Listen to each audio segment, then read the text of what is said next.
So thank you. Those leaving the room, please, if you may do it in silence. Thank you for your cooperation, so that we can proceed to the second panel with no recess. We thank you. Thank you for your attention. Now we're going to talk about European Union readmission policy and human rights implications. If I may have your attention, just to introduce the panel. We're going to be talking here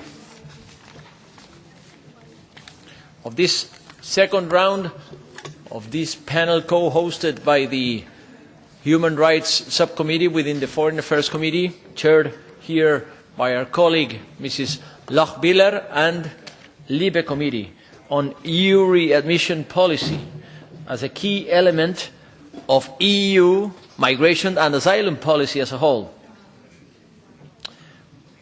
We are to reinforce the EU migration and asylum policy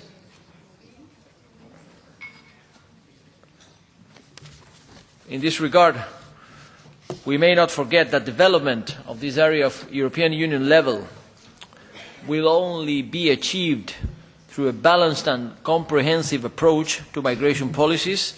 The European Union readmission policy is also embedded on the overall external relations policy of the European Union. Readmission agreements are a central part of the European Union cooperation with third countries, managing migration and asylum. That involves the European Commission, but ever since the Lisbon Treaty entered force, it involves most effectively the European Parliament. So let's have in mind that the European Parliament is empowered to provide consent or not as regards readmission agreements. Article 218 of the Treaty of Functioning of the European Union makes sure that we are the final word when it comes to signing agreements regarding readmission within the migration policy. Back in 2010, during the negotiations of the first readmission agreement, there was a Commission declaration added to the European Parliament resolution on the matter as an annex, stating that the European Parliament shall be regularly informed as to the conclusion of readmission agreements. Under this framework, the European Commission, different levels, will be attending Libe Committee meetings, and nevertheless, in order to reinforce this European Parliament's exercise of its power to give consent or not to readmission agreements, this exercise of cooperation is to be set into practice in a very effective manner. We believe that this involvement of the European Parliament will provide necessary scrutiny and no doubt will have consequences in improving the contents, the substance of the readmission policy as a whole. That is why we should be debating for the next hour how can we contribute most effectively to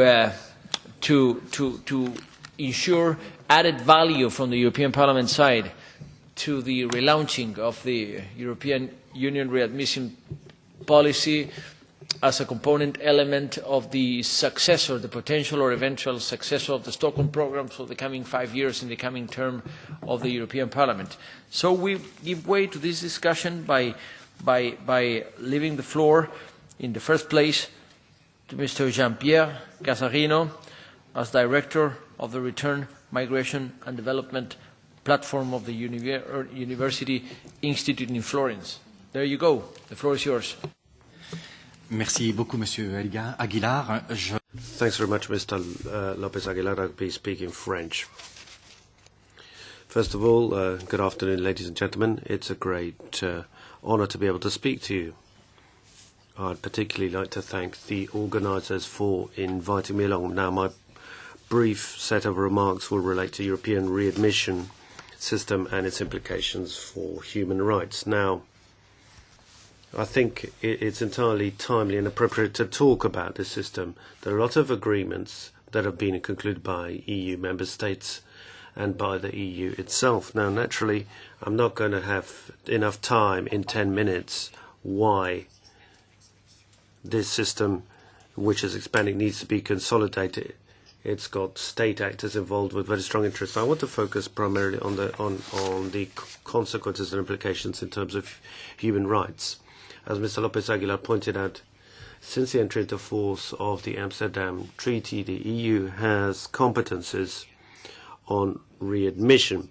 The subsequent Lisbon Treaty clarified this and stated that readmission was a shared competence. Now, the existence of a shared competence between member states and the EU should not be problematic if it is based on the principle of sincere cooperation.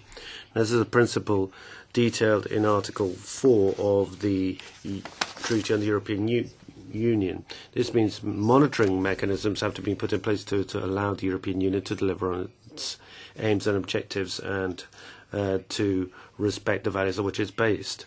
Respect for human rights, respect for the rights of persons belonging to minorities, and respect for human dignity. Here I'm referring to Articles 2 and 6 of the Treaty on European Union. It also means to a certain degree that there is a degree of convergence between the EU's priorities and the priorities of member states. I'll come back to this point. Now, as far as the monitoring mechanisms are concerned, I'd like to emphasize that international obligations to respect human rights are the responsibility of member states. As part of bilateral protocols for implementation signed between member states and third countries as part of a readmission agreement. These protocols are submitted to the Joint Readmission Committee. Now, the Joint Readmission Committee is, as it were, the forum where bilateral readmission agreements are reviewed.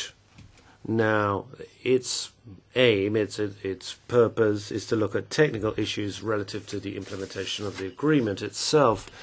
But as I see it, the joint readmission committees need to have an additional system which involves those that can inform on the realities of the conditions of persons readmitted to third countries.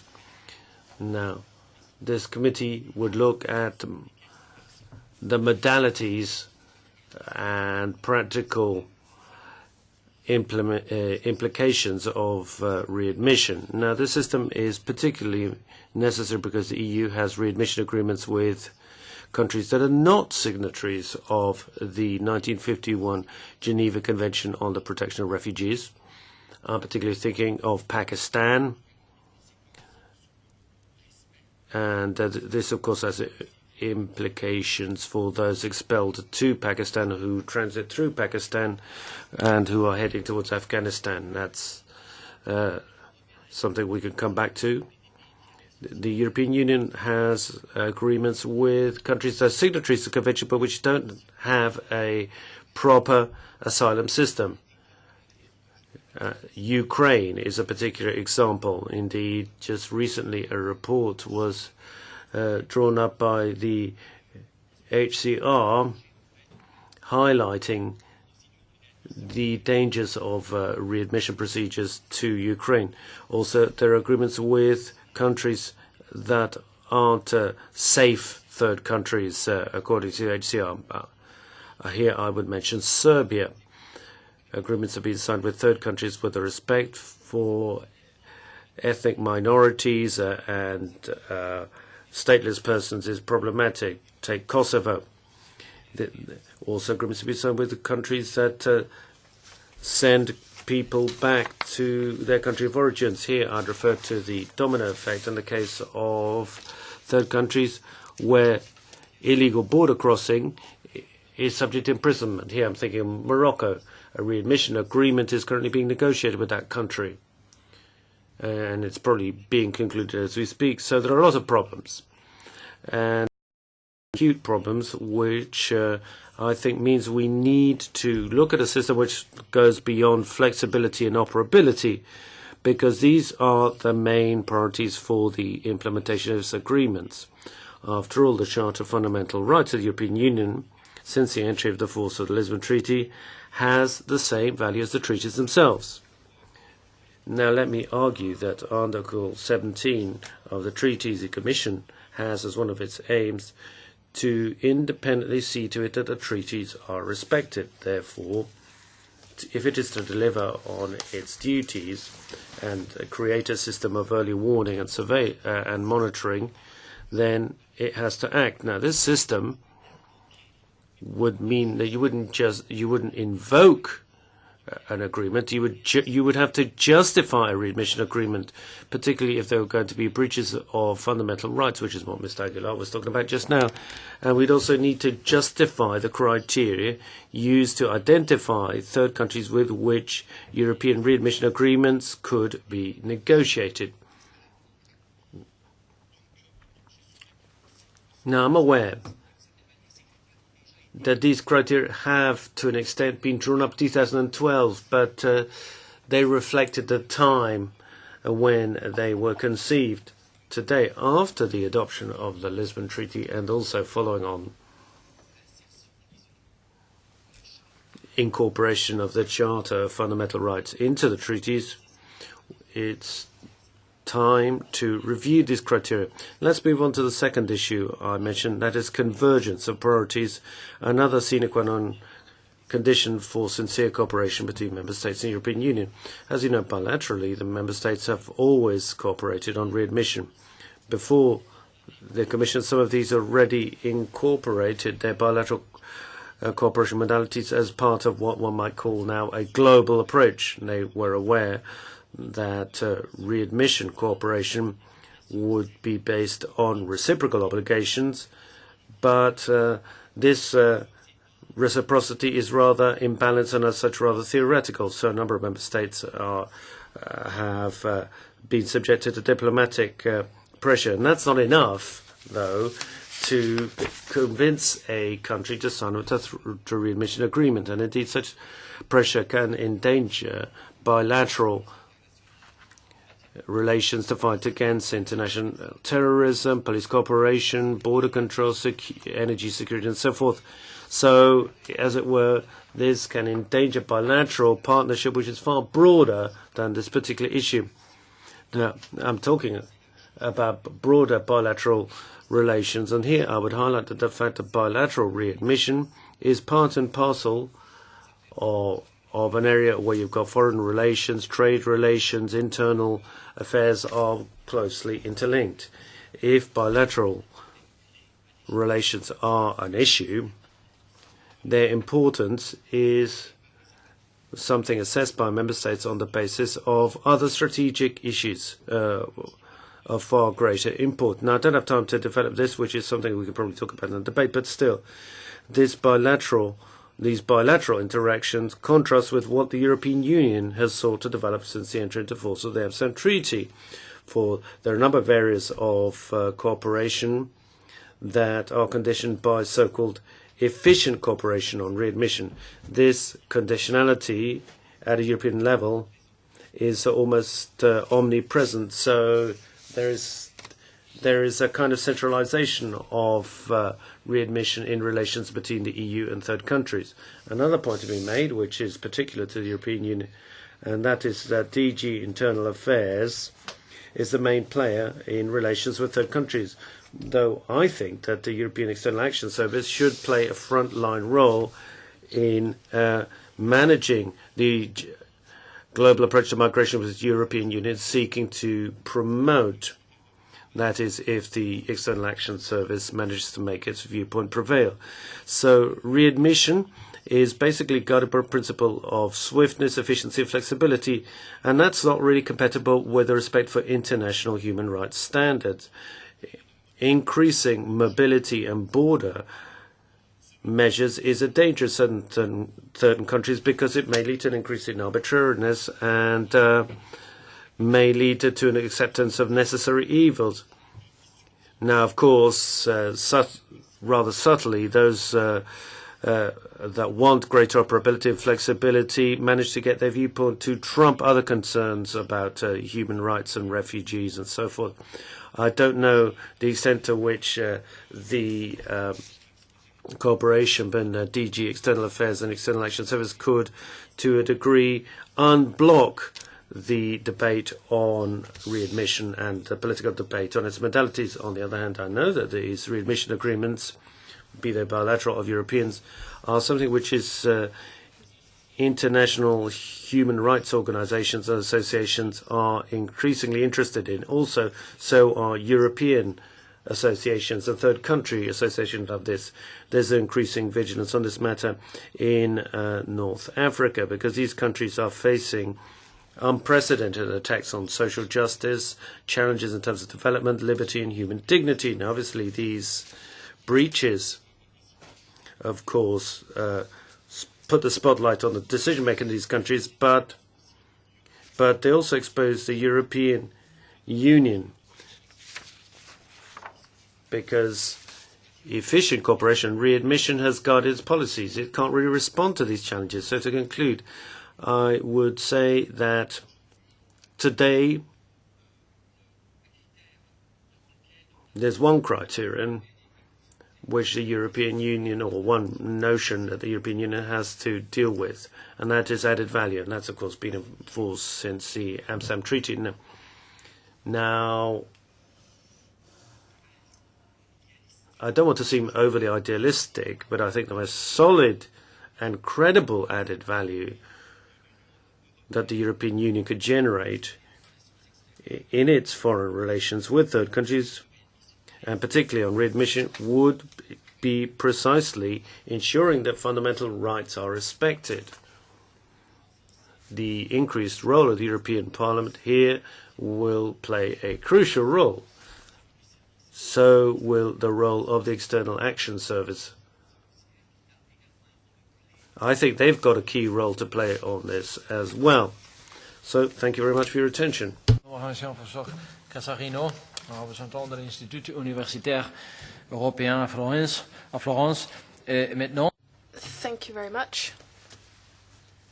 I'm now going to give the floor to Ms. Marina Schramm, who is an expert from the International Organization for Migration. Ms. Schramm. First of all, and on behalf of the International Organization for Migration, I would like to thank you for inviting us to participate or contribute to this debate. Whilst IOM, our organization, is not involved in forced return and not thus involved in readmission as such, IOM has been supporting third countries that concluded readmission agreements with the European Union through capacity building in the context of readmission, including on human rights. And we have also been looking into monitoring the situation of readmitted individuals after their readmission.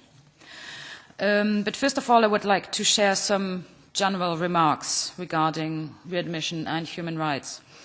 And I think this was mentioned by Mr. Cassarino as well. Readmission as such is a tool or procedure to implement a return or removal decision. And as such, it should not have a direct impact on human rights. And in general, the signature of a European of a readmission agreement should take into account the situation in the country of return. And thus, in case of concerns, there should be no readmission. However, on the other hand, readmission agreements make the removal procedure more efficient, faster, and it is thus very important also to look into ensuring that the simplicity of the procedure does not overtake over the need to grant individuals full access to procedures and rights before readmission. And this gets even more relevant when we consider that some countries might, receiving countries, third countries, might consider that the situation of the readmitted individual has been fully assessed in the European Union member state before return, and that thus no more access to rights or procedures shall be granted after readmission. Now I would like to pass on to monitoring. There are two possible scopes of monitoring readmission. One scope would be the procedures. How efficient is it? How effective is it? But this role is mainly covered by the joint readmission committees. On the other hand, there is the treatment of individuals, the people who are readmitted. What happens before, during, and after readmission? What IOM is looking into and has been focusing on is what happens after readmission. And there are several things to look at. First, what happens immediately after readmission? How are people met when they come back to the country of home or transit? But also in the long term, how sustainable is the return of the individuals? What chances do they have to either reintegrate or to integrate? And there are two different categories of individuals where I would like to go into a little bit more details on what needs to be looked at. First of all, own nationals. And this is more relevant for certain readmission agreements than for others. For example, Georgia, for example, Pakistan, for example, Sri Lanka. And here we need to see that upon return, people have access to immediate rights and get documents granted, get property rights granted, parental rights, whatever rights or whatever documentation they might have lost whilst being away. But then it's also important to look into the long term. How sustainable will the return be? Will the person have a chance to rebuild their life after readmission? And there it is very important to cooperate with local authorities and ensure that they are aware of particular issues people might face after their readmission. The second group is third country nationals, and monitoring their situation is of course more relevant when we look into typical transit countries such as, for example, Ukraine that was mentioned before. Of course, one concern is to ensure access to asylum, but I believe my colleague from ECRA will talk about this in more detail. But then there are a few other concerns. I think the main, when we speak about readmission, is to, again, look into the access to a sustainable situation. Individuals should be readmitted only to a third country if return to their own country is not possible. So we need to see what will happen in the third country, the transit country. Do they have access to sustainable integration, to voluntary return, to procedures that might grant them temporary residence, and any other needs they might have upon return? There's also the situation immediately upon return of third country nationals. Will they have access to interpretation? Will they be explained what happened and what will happen next?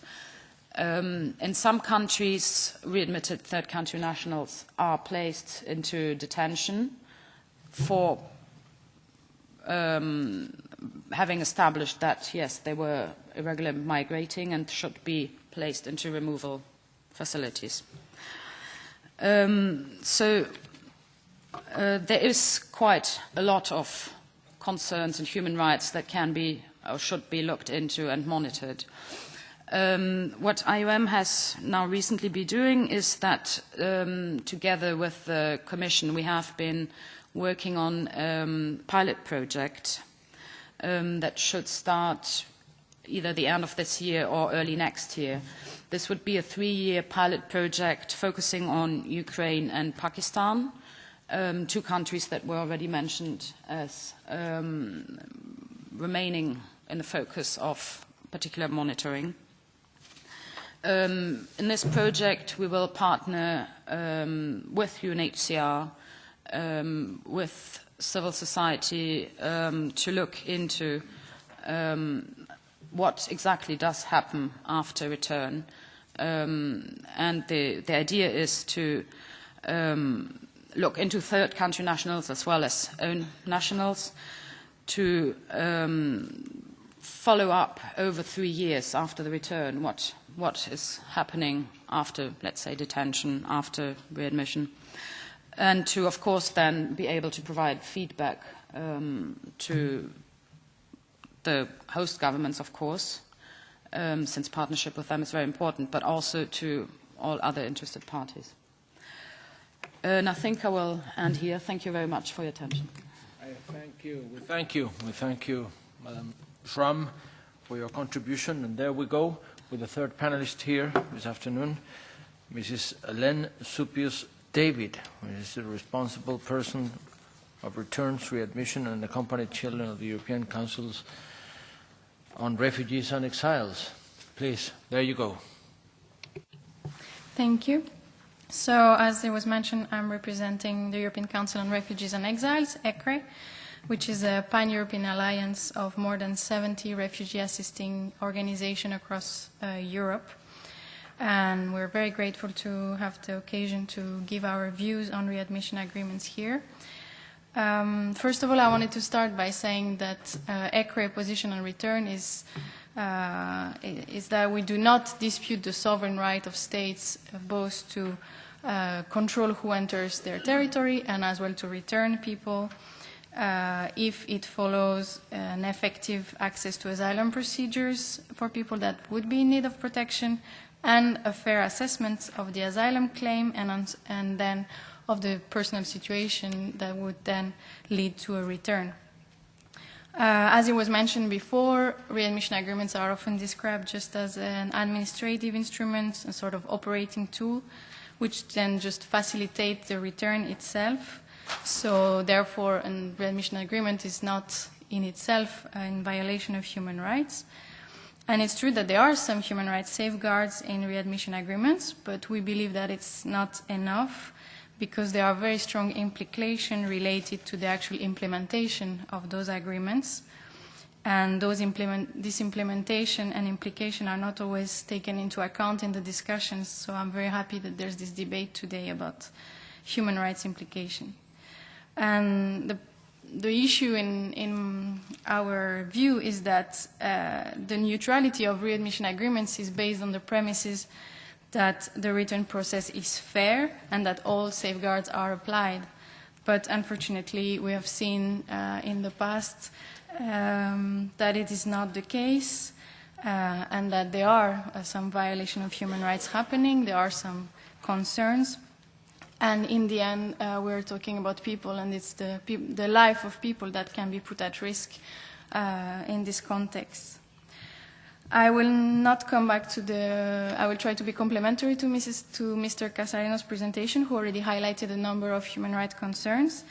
And I wanted to highlight the problems of access to asylum procedures, for example, at the borders and in the context of the application of some concepts in EU asylum law, such as the safe third country concepts. So, for example, the application of a readmission agreement can be a problem when and if the person in need of protection did not have an effective access to the asylum procedure in Europe. There were cases reported where either an asylum claim was not recorded at the border, where people did not receive proper information of how to claim asylum and their rights in this regard. And it's a particular concern for us in a number of border points at the external borders of the EU. In a recent data collection we did, we have heard of problems at the border of Poland and Belarus, of Hungary with Ukraine and with Serbia, but also, and I guess this is more known, the border of Greece and Turkey. Some organization talking even of pushbacks at the Greek border. And those countries are all countries where either the EU has a readmission agreement in force, so Ukraine and Serbia, or an agreement is in negotiation in the pipeline, such as Belarus and Turkey. So in a report from last year, our member in Hungary, the Hungarian Helsinki Committee, as an example, found that asylum seekers were routinely expelled and deported to Serbia from Hungary without having access to the procedure. And that although the Hungarian police usually states that all expulsion decisions at the border are made in full compliance with legal regulation, the Hungarian Helsinki Committee found that there were cases of unaccompanied children who were expelled without having their individual situation examined. This is also linked to the use of accelerated readmission procedure or accelerated procedures, asylum procedures and admissibility procedures. So at the borders, readmission procedure can be extremely short.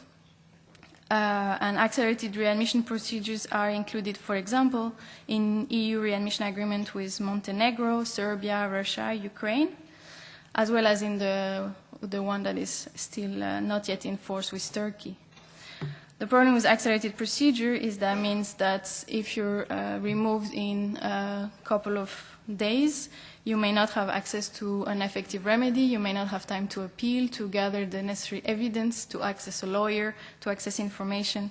So it makes it difficult or impossible to actually appeal a written decision.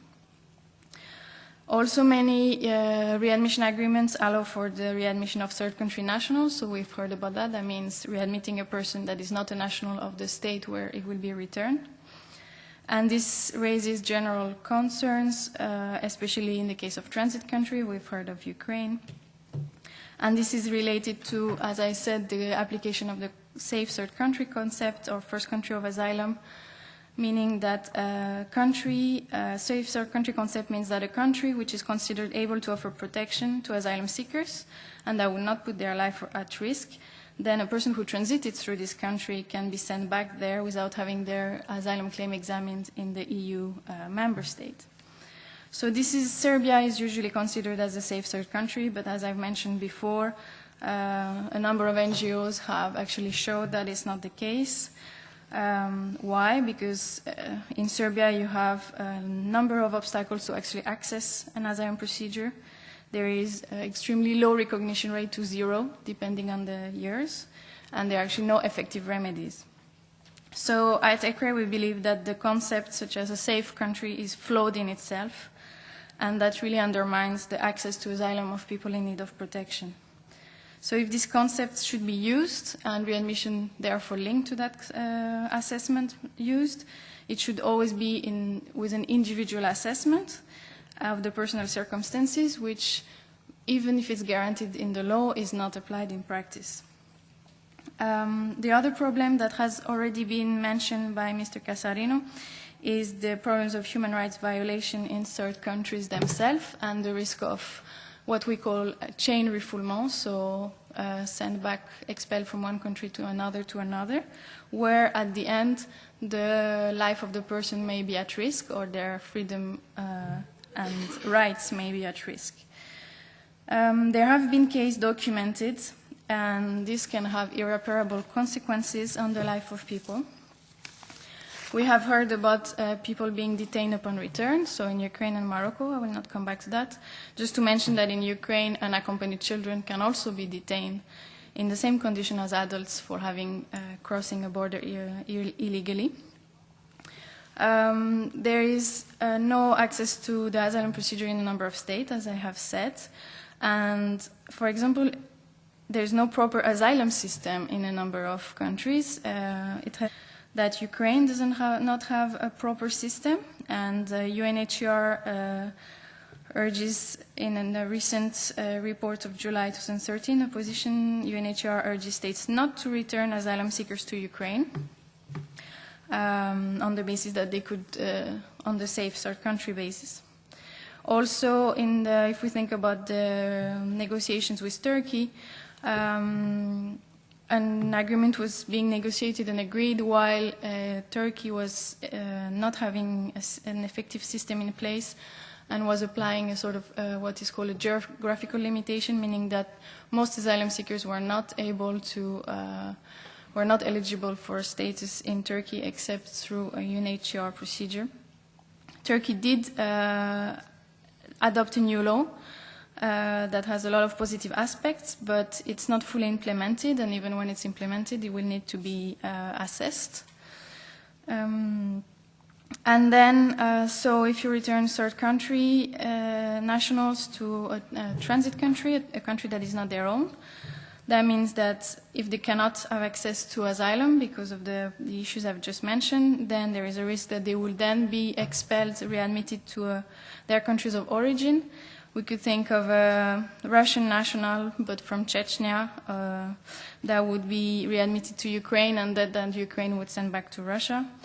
This is also the case to Serbia, who then readmits people to Montenegro or to Greece. So, as Jean-Pierre Cassarino mentioned, we agree that the EU should always consider as a primary criterion the respect of human rights when deciding with which country to negotiate readmission agreements. And for those who are in force, we believe there should be a sort of suspension mechanism that would suspend the application of a readmission agreement when there is a proof of human rights violation of the readmitted people. So there is a number of reports of this human rights violation, but unfortunately there is probably more that we don't know because there is very few monitoring and it's largely unreported. So monitoring has already been mentioned. I'm not going to talk a lot more on that. I just wanted to say that we really fully advocate for an effective and independent monitoring.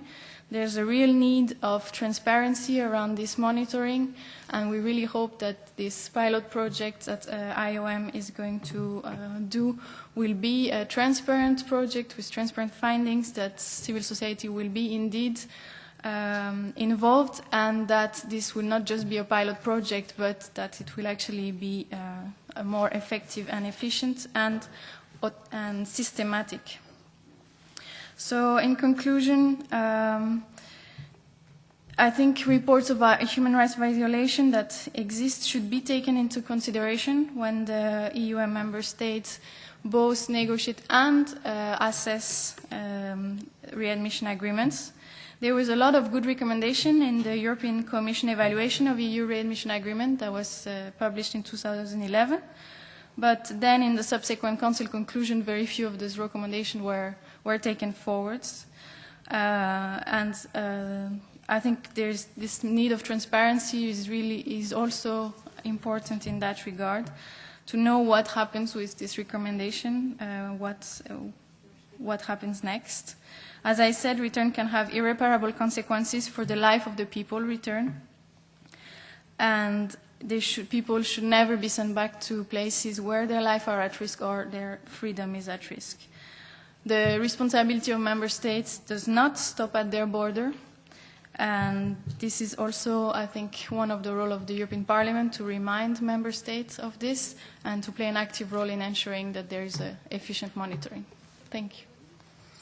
Thank you, Mrs. Soupios-David.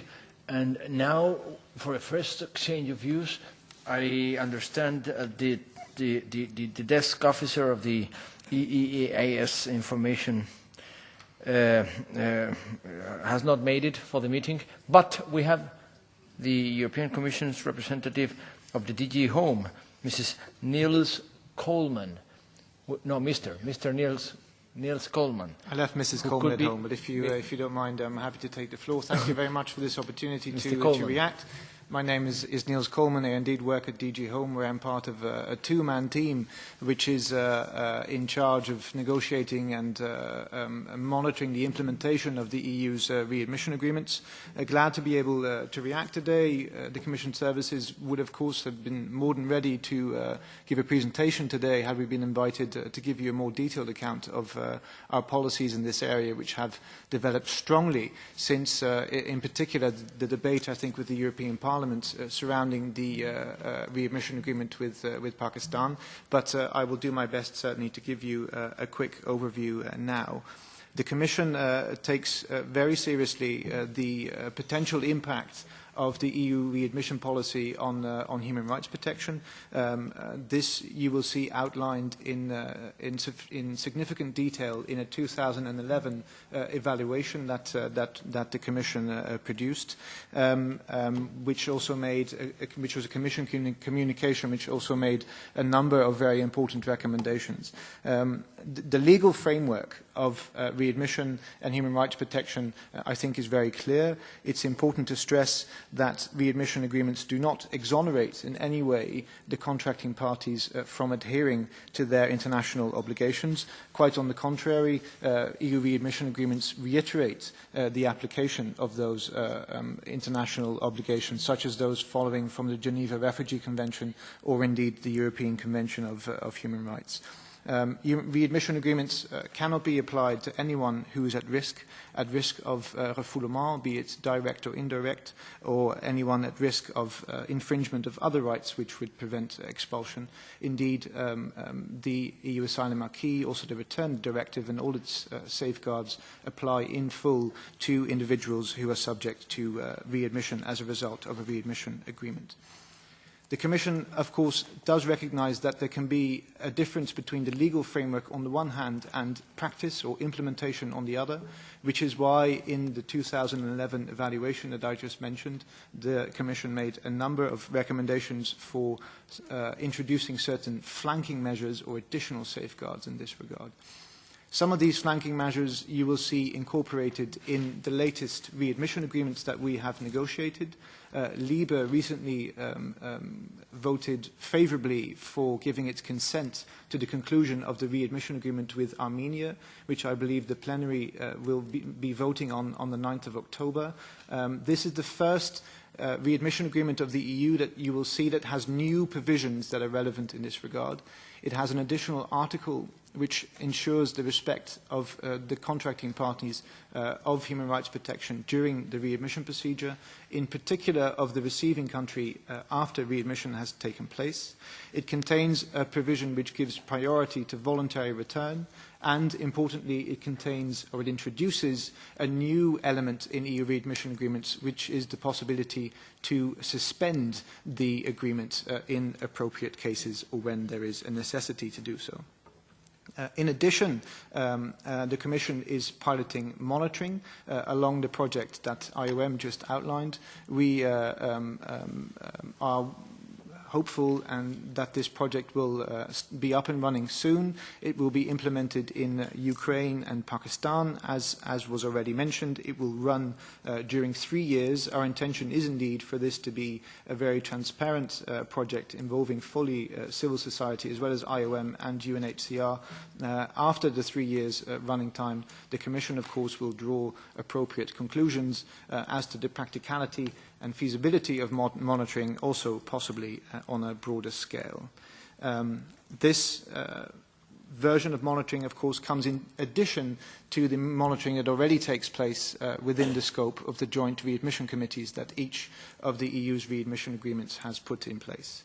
Perhaps just a quick final word on the readmission of third country nationals, i.e. non-nationals of either of the contracting parties to a readmission agreement. This has been for a long time, I think, one of the main concerns in terms of human rights protection. Here it's perhaps important to note that practice indicates that this particular obligation in EU readmission agreements is used very rarely. It's quite clear that member states prioritize return to countries of origin as much as possible. There is some application at the external border within the accelerated procedures. Here there are some numbers, but they are limited. I should also add that the statistics that the Commission has are sketchy. This is something that needs to improve. Here the Commission has also made several recommendations, and we do hope that this can improve in the near future. We need a more complete picture, especially in relation to readmission in general, but especially in relation to third country nationals. We need, let's say, more quantitative and qualitative data, which would indeed be very useful in discussions such as the one we're having today. Thank you, Chair. Thank you for that contribution. Now the room is open for further discussion. Members willing to make points. Of course, Co-Chair Lochbihler will be having the concluding remarks. If you want to make some statement now or some question, of course. Okay. Of course. Thank you. You know, we in the DRA committee, we don't have very often this on our agenda, and I'm also not an expert on it. So I have questions to you all. And first, let me say, I also very strongly regret that nobody from the EIS is here, because we have invited them in time. And as Professor Cassarino said, it would make some added value if the EIS also focus on this work, particularly, so you said, on North Africa. Now, I have also questions to you, and I hope my questions are appropriate, as I'm not an expert on this. You said there is a joint readmission committee who deals with technical issues. and now I heard from you and from all the speakers, there is a need to do a lot of more independent monitoring. So what is your judgment then? How should this monitoring look like in this joint readmission committee? Do you think it is already working, or does it need more, let's say, independent reports? I don't want to make prejudgments, but I think learning from the past that only when there were clear documentation, independent NGO documentation of what happened to people, when they have been sent back, then the European system, if I may say so, reacted. Very prominently in my memory stays the case of Hirsi versus Italy on the European Court for Human Rights, where people have been sent back to Gaddafi Libya, faced torture, and all was, maybe the paperwork was done, but only with the help of NGOs and their braveness, actually. They turned to the court in Strasbourg and got some good decisions, I would say. And so and we heard this also from DG there are some flanking safeguards now to make this legal framework also more practical, but it would be good from you to hear also what you think, how could we improve the monitoring. The same goes also, and then you said that Serbia is not a safe country. So our DROA delegation sends a delegation to Serbia on all human rights issues in Serbia, and maybe we should also look into this issue as well, how the situation, for example, with asylum procedures or asylum law in Serbia is progressing or not. You said that the criteria for readmission needs to be reviewed.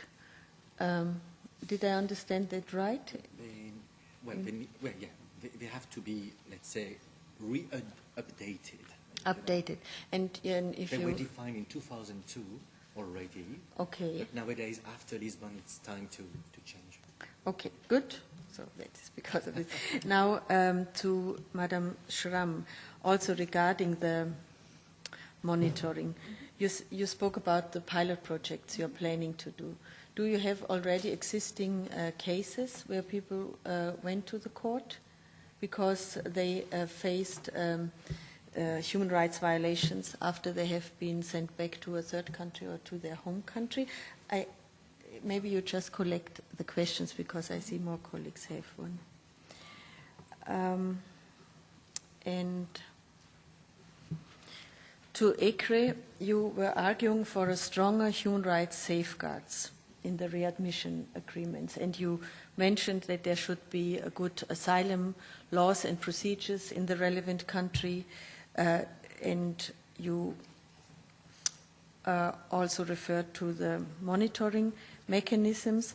Do you have further criteria? For example, what cases should lead to the suspension of readmission agreements? Because now I hear also from DG it's a possibility, but in what cases, what kind of country situations do we need to be able to have suspension of agreements? I think that's from my side. Thank you. Thank you. And I suggest, just to order the second round for replies and responses or reactions to the comments or specific points that we've just heard from Mrs. Lochbihler, I suggest we give the floor also to Senora Romero Lopez. You were also willing to make some point, and if there is some other member in the room willing, please let us know. Just raise your hand so that we can gather the questions and then the answers. Please, Senora Romero Lopez. Sí, gracias, presidente. Yo querría. Thank you, Chair. First of all, I'd like to thank the speakers for providing us with all that information on these European readmissions agreements. And I would also like to ask the Commission whether they could give us more detailed information about circumstances about the circumstances in which the Returns Directive is being implemented. Because the Returns Directive may well have been transposed differently in the different member states. And, for example, the detention periods and conditions vary between EU member states. And the Commission 2011 study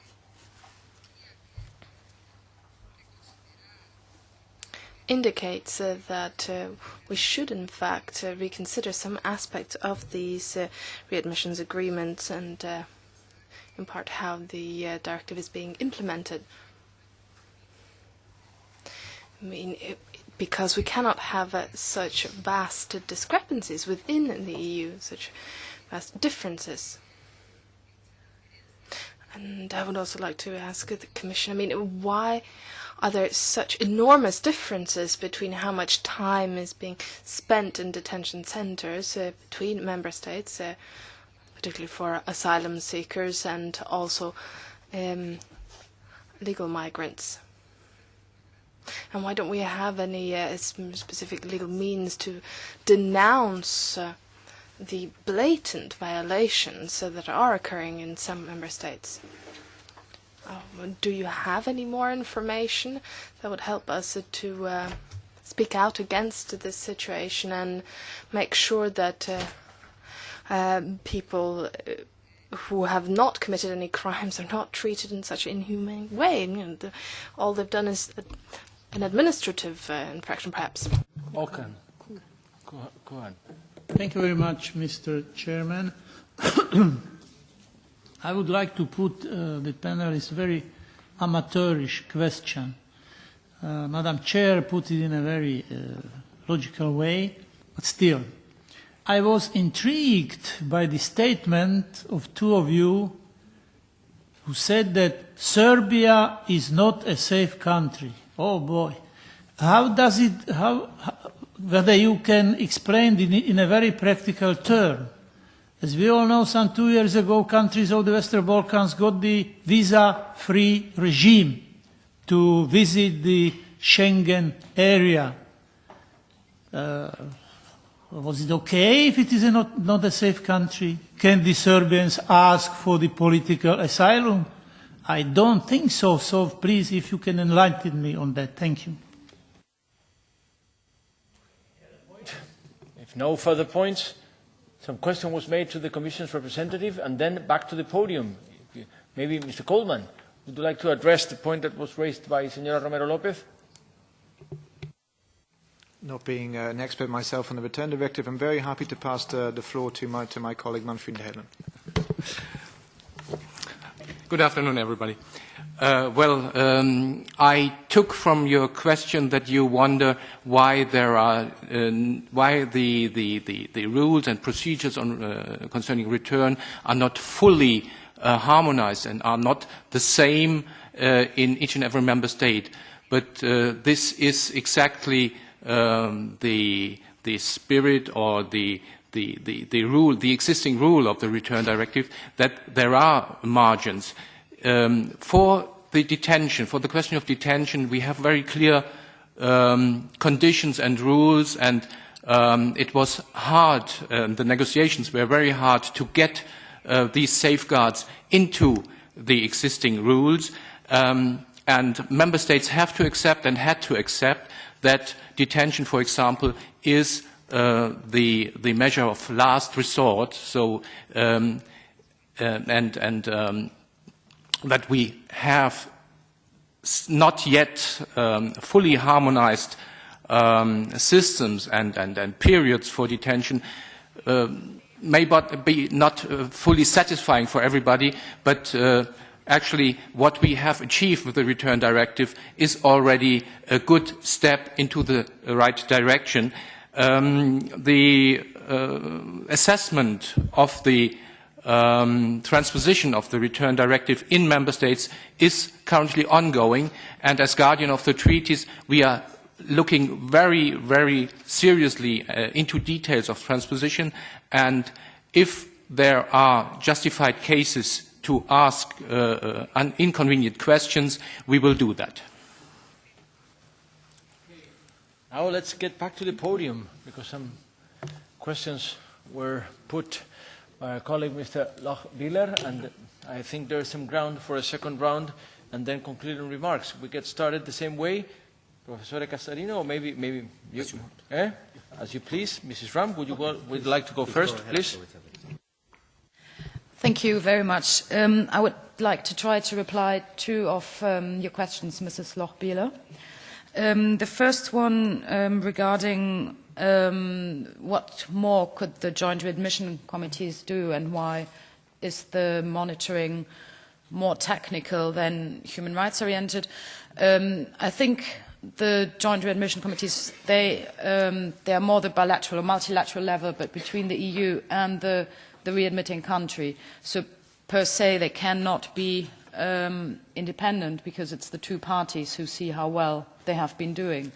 And therefore I think there's a need for international organizations, civil society, to supplement this monitoring of, at the technical level, how fast do we get a reply when we send a request, how fast is the return then realized. There needs to be someone who looks into what happens to the persons afterwards, etc.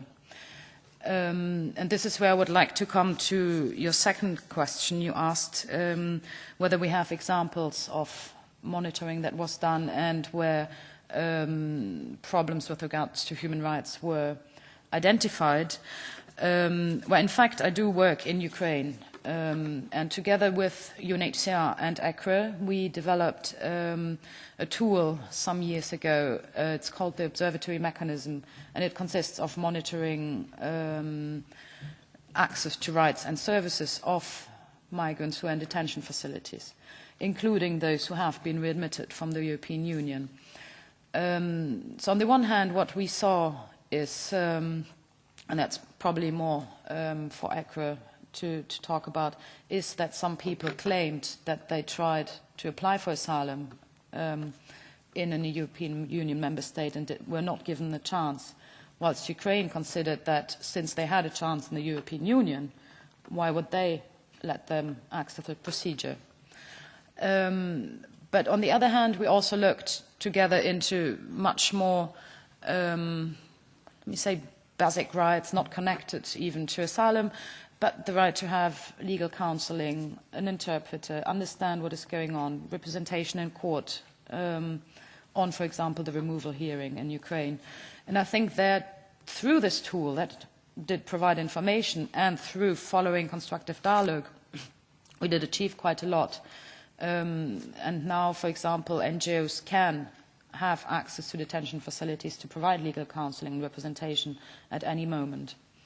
So I don't know if I replied to your questions, but thank you. Okay. So I reply accordingly to all the questions, if I may. Regarding the Joint Readmission Committee, each European readmission agreement has its own Joint Readmission Committee, which gathers together, let's say, clearly, the stakeholders from the third country concerned, the one who is party to the European readmission agreement, clearly people from the staff from the European Commission, and also members from staff from the EU member states, those who are involved, let's say, in the bilateral cooperation. What has to be borne in mind is that not all EU member states cooperate at a bilateral level with a third country which concluded an EU readmission agreement on the basis of an implementing protocol. I would say perhaps it might be too provoking, but it's not a sine qua non condition. You may cooperate in the framework of an EU readmission agreement as long as the cooperation is compatible with the terms of the European readmission agreement. Some member states do not have an implementing protocol, and this is a big issue, because once you have an implementing protocol, normally you, let's say, disclose, let's say, the terms of your own cooperation. You know, everything is let's say, cleared up to some extent, which is not always the case. And this is a big issue in the monitoring also of the implementation of the EU readmission agreements. This is one point. I would like to make clear also another aspect in a post-Lisbon context. Well, the European Parliament's empowered position with regard to the Council also through the ordinary legislative procedure. In my opinion, the European Parliament has a key role in, let's say, well, in the monitoring operations, the Joint Readmission Committee. This is an issue which I mentioned in the report which I wrote for the European Parliament in 2010. I hope that one day it will be factored, because in my opinion it is provoking, but at the same time it is extremely necessary in a post-Lisbon context. And the other issue regards the criteria which are used, in order to identify third countries with which European readmission agreements can or should be concluded. Also, the European Parliament should have a say, regarding these clear criteria. I think I replied to your questions, right? Serbia. No, Serbia is not, a safe third country. If I refer to the report which was produced by the UNHCR last year in 2012, I believe that the, let's say, the evaluations and reports which are produced by the UNHCR are, let's say, serious reports which allow policymakers, decision makers, to have a better light on their own decision. I would like also to make clear that there is already in one directive of the European Union, which is the one which regards the directive of 2005 on the procedure for granting or not granting the status of refugees, which is Article 27, which defines clearly the concept of what is a safe third country. If you wish, I can also send to you this document just for you to have a clear idea of all the criteria, which are extremely clearly. Thank you. Okay, thank you. And maybe you, Mrs. Soupios-David? Yeah. So on the first question was on the suspension clause. Well, first, I think it's really important, and it was also some of the recommendations that were put forward from the Commission. If you already have not only a safeguard in an agreement that just says human rights should be respected, but that you actually list all the conventions and texts that states are parties to and that their rights that should be respected, that's already something that is an improvement. Indeed, the assessment on an effective asylum system in the country where people are readmitted. So we've heard now that it's not really the case in Ukraine or in Serbia or in Pakistan, for example, or in Turkey. And a suspension clause, what would trigger it? Well, a report of violation of human rights. Arbitrary detention is a violation of human rights. If people are systematically detained upon return with no review of their detention for prolonged period in bad condition, this is a violation of their rights. It's a breach of the European Convention on Human Rights. If they are badly treated, it's, if conditions in the state are so bad that they're a victim of ill treatment, you can refer here, think, for example, of the case of MSS versus Belgium and Greece, where the court said what would constitute ill treatment by a return to Greece. So this is within Europe, but that's already set some indication of what, homelessness and destitution could amount to ill treatment to a certain extent, if in a particular case. So if those cases are reported, then I think agreements should be suspended. So if there are recent reports that Ukraine does not respect the rights of third country nationals, then there should not be a readmission agreement. The readmission agreement should not be applied to those third country nationals. And I wanted just to come back on the issue of a safe country. We're of course talking here a sort of legal term, but no, Serbia is not a safe country for asylum seekers. It might not be a safe country for their own nationals. Serbians do apply for asylum, some because they are actually in need of protection, because they are persecuted in their own state. It does happen.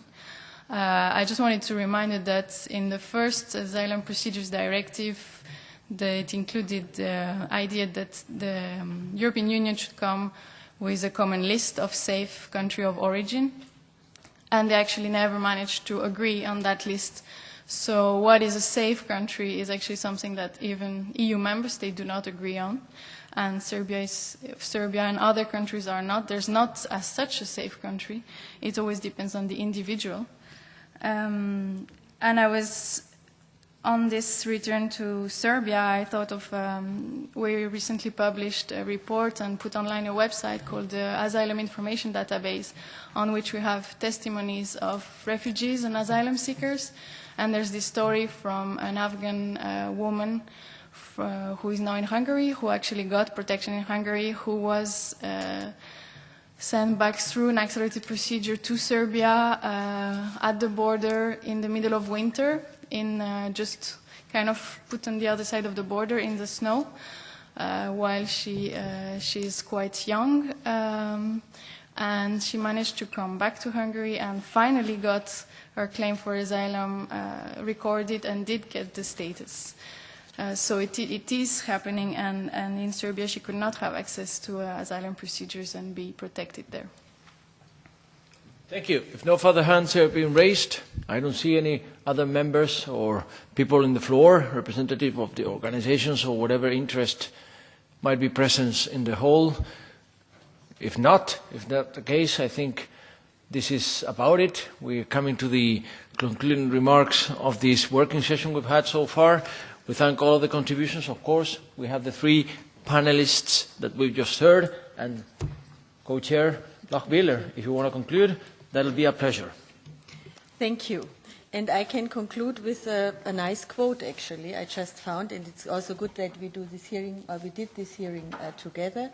I think for the Human Rights Committee, I think I take a note and will see to hear from the IOM what you found in the future from your pilot projects.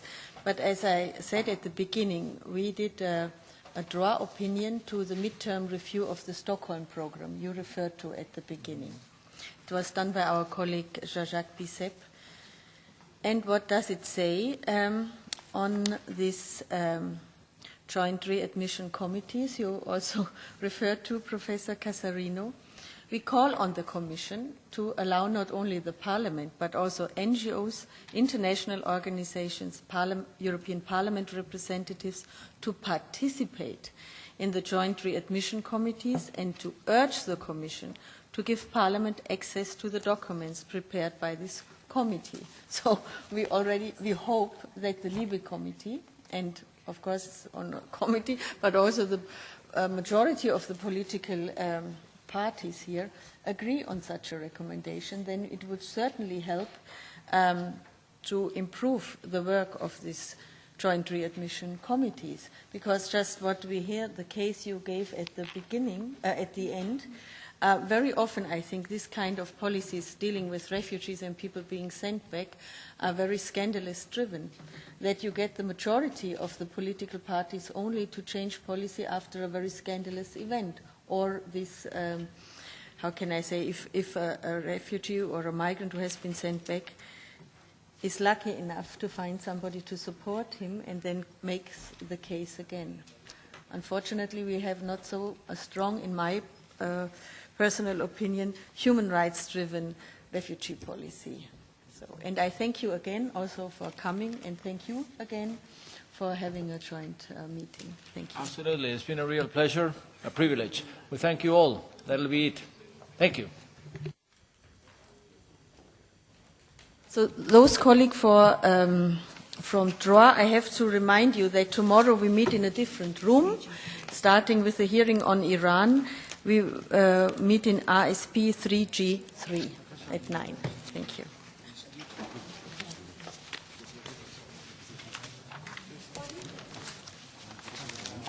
Würden Sie so nett sein, Ihre Autograph zu geben? Das ist Mr. Schultz for the Soupios-David official.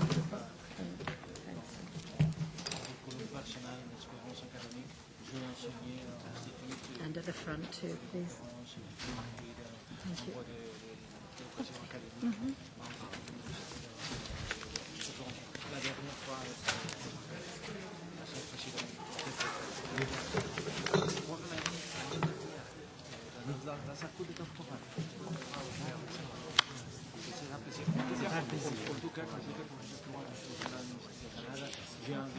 I think that will stay.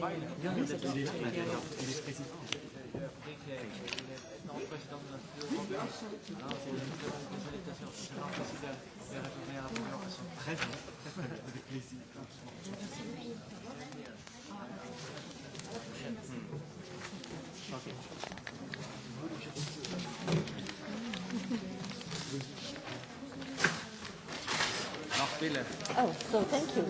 Really, it's a pleasure. But you see, unfortunately, our members who are also legal members, they were not here, so they could have asked